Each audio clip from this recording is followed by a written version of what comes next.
everybody, we are back. My first guest is an Academy Award winner who's directed Reservoir Dogs, Pulp Fiction, Jackie Brown, and Kill Bill Volume 1. Kill Bill Volume 2 opens Friday. Please welcome Quentin Tarantino.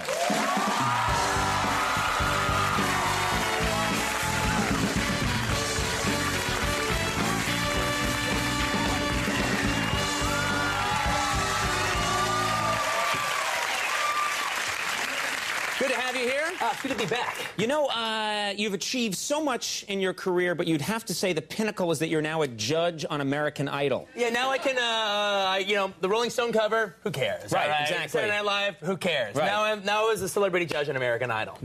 How did this happen? How did this happen in the first place? Did you just wander in there accidentally and they made you a judge? Is this something you were passionate about? No, what happened was when I was editing Volume 2, I started watching the show.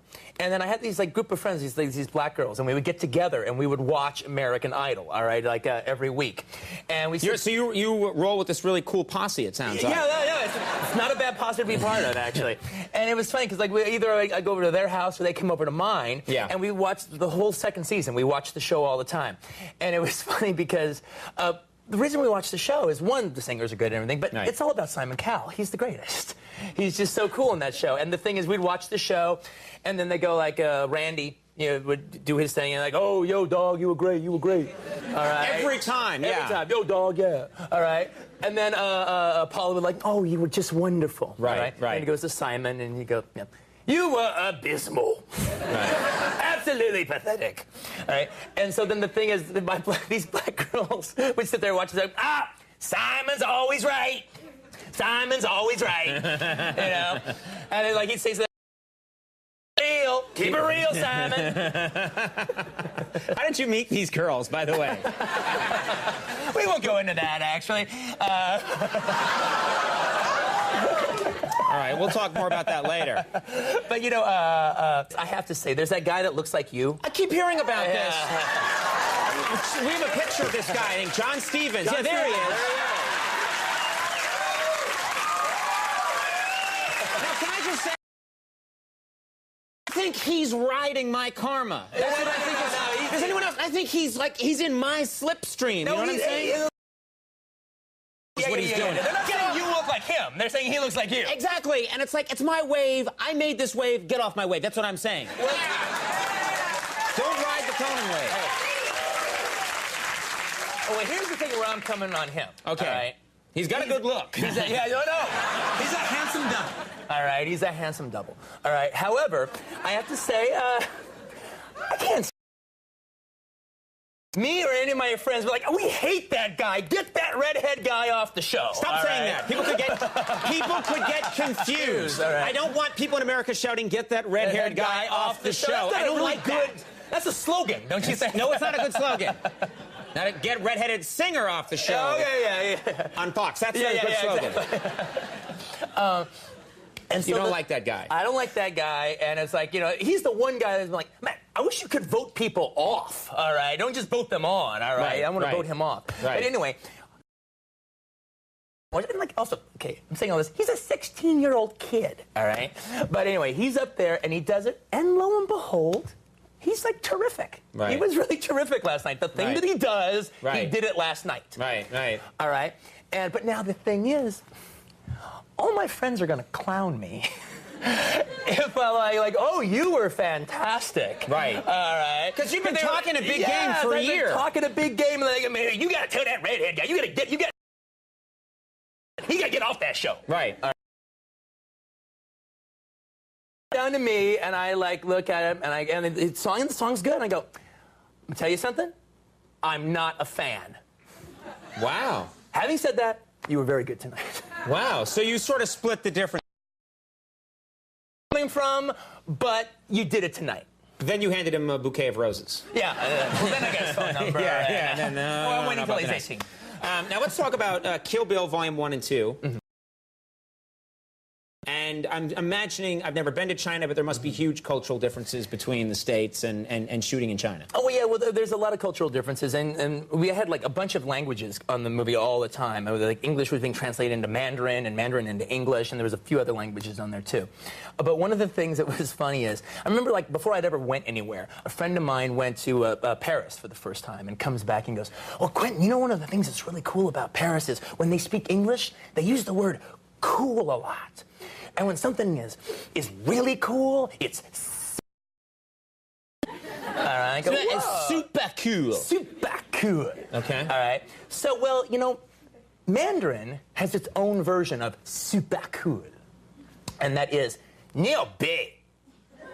Niao Bei. It was like, oh, Niao Bei. Yeah. No, Niao Bei. Where have you been? No. That Bush sketch. Yeah. Niao Bei. Niao Bei. So you're right. so you're saying that that's there. It doesn't really roll off the top. So Niao. All right, but here's the thing. Here's what Niao Bei means. Okay. It means cow's vagina.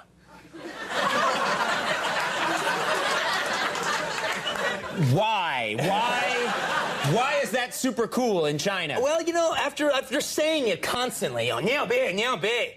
All right, I said, you know, I'm going to ask somebody. All right, so I asked the Chinese member of the crew. I go, what is so great about cow's vagina? And he goes, it's so big.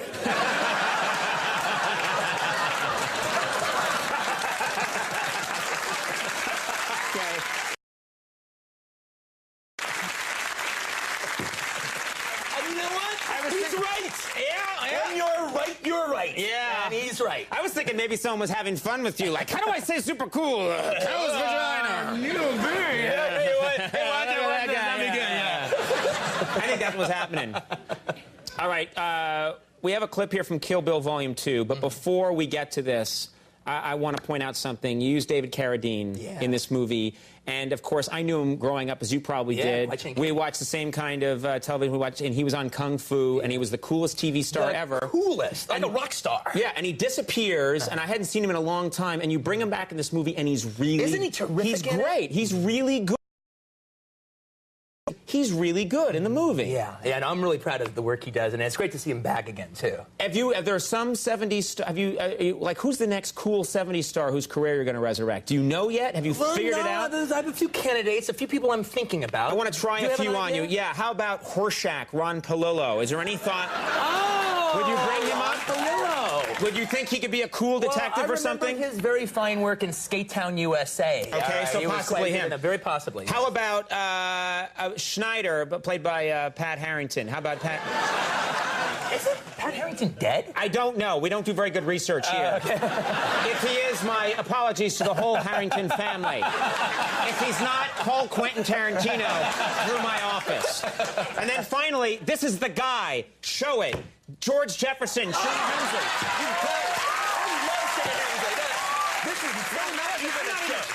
Joking. This is not a joke. I love Sherman Hemsley. We had him on this show, and I thought, this is a movie star, Sherman Hemsley. Oh, it's like he did this episode of Fresh Prince of Bel-Air, all right? I know. He was fantastic in that episode. He was great. And no, I would use Sherman Hemsley in 2 seconds. Call Sherman Hemsley, give us a call, okay? That's all I'm saying. I'll handle the whole thing. I just want 10%. You got it. You're gonna the find film your... gross. No.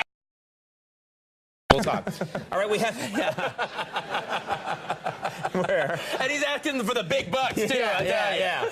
All right, we have a clip here from Kill Bill Volume 2, which I saw yesterday. I love Volume 1. So there's pressure on this movie for me. Not disappointed at all. And I don't suck up about movies. Go see it. This was great. We have a clip here from the movie. What do we need to know to appreciate what's going on here? Yeah, this is actually one of the things, the first chapter of Volume 2 takes you back to the wedding chapel from Volume 1, where you actually see what happens at the first time the bride, Uma Thurman's character, has seen Bill, David Carradine's character, for the first time since she left him, you know, a year ago. And they have a whole lot of history together. Yeah. And we're just starting to figure out... a whole lot of history together, and we're just kind of seeing them together for the very first time at this moment. All right, let's take a look at this clip from Kill Bill Volume 2. You know, it's a great scene, but also people should have That's one of the quieter moments in the film. That's one of the quieter moments in the film. But you know, what was wrong with the color? I got a stitch. Ooh. You had me for a second because our show is so unprofessional. We probably would show. And then I'm like, all right, that was in black and white. I almost fired 4 people. I have a foot pedal that fires them. Wait, I just fired them now. They've been let go. What is the term? My bay? Oh, Neil Bay. Neil Bay. Neil Bay. Cow's vagina. All right.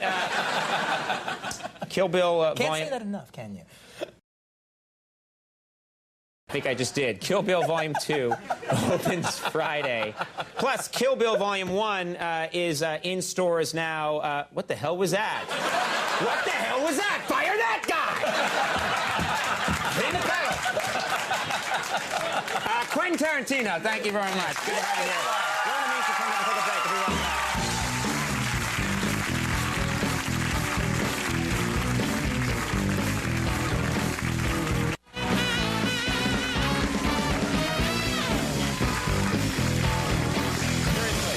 All right, folks, I'm getting the word right now. Pat Harrington is alive, everybody. He is. Wow. The load of my mind. That's either making him really happy right now or really pissed off. I don't know what. He's alive! He's a... Oh.